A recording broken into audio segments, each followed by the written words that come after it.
The UFP is really an association of many free journalists and citizen journalists who all hold themselves to high journalistic standards, coming together and forming our own press association, something that's greatly missing from anywhere outside the mainstream media in this country.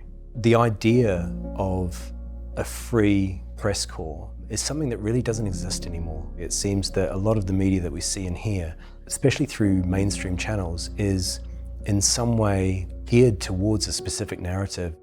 Most people don't really trust the media.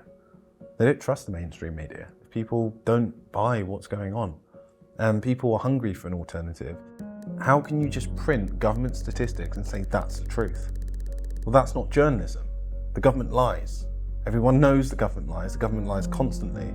Even if they were telling the truth the whole time, you can't print their statistics as truth.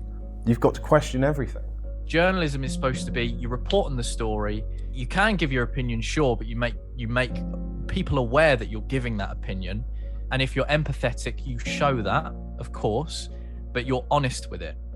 Journalism is reporting what's happening and the truth of what is going on.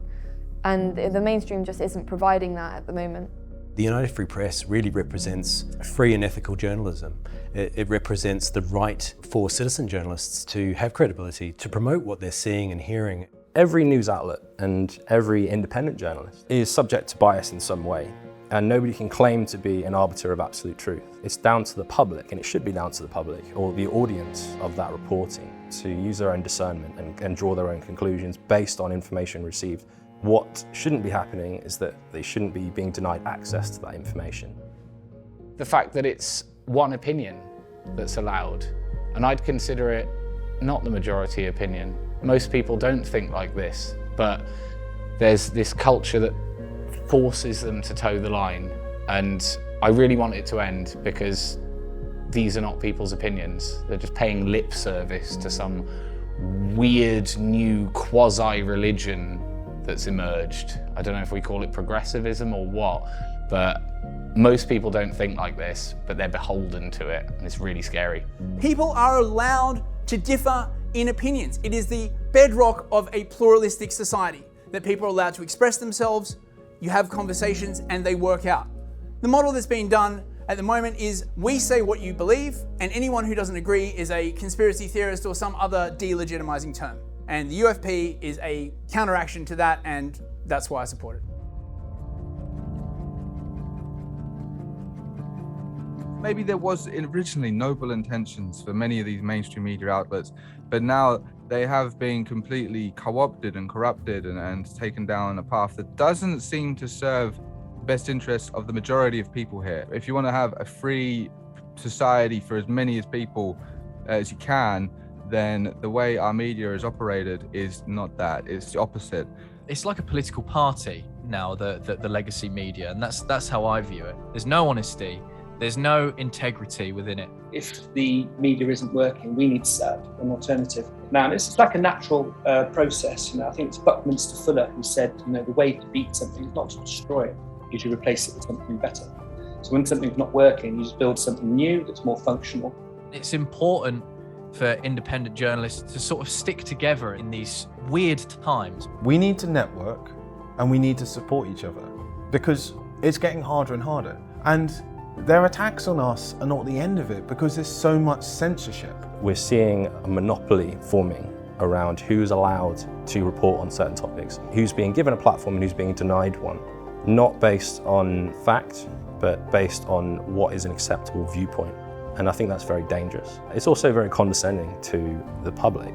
As I've seen many other journalists being censored or shut down or deplatformed or demonetized, it's important that there is some sort of association for journalists to come together to challenge that. People need more, people want more, and people are willing to do more. The material out there is there, and the human beings with the mobile phones, with the connections are there, everywhere in the world. But that power's never been, if you like, brought together into a coherent force. It can be. A well-organised press association would be able to fulfil that role in education, in training. The tide's turning, and if you pay attention, you can feel it. We have a responsibility, if you can see the lies, to do something. This is not an activist group. This is a group that is thriving for a credibility that is long gone in terms of journalistic behavior. The UFP is not a politically affiliated organisation. It is entirely independent from government. It is not under the auspices of any other regulators apart from ourselves. And we act entirely independently of each other with one common charter of ethics that we all sign up to, which will of course be judged against in terms of our content. It's for everyone. You don't have to agree with any of our views at all. You can have your own opinions. We're all different backgrounds, different politics, different styles of journalists, but we're all united with a common respect for the truth, a desire to get that truth out there. We all have the same goal, and that is to just bring truth to people, I suppose, right? Bring the actual information. It's quite simple, really. It's just document what's actually happening. And the United Free Press seems like a brilliant way to have a bit of organisation to this. There's so much potential here and it's so necessary. And above all else, we're not afraid. We know we've got the truth on our side.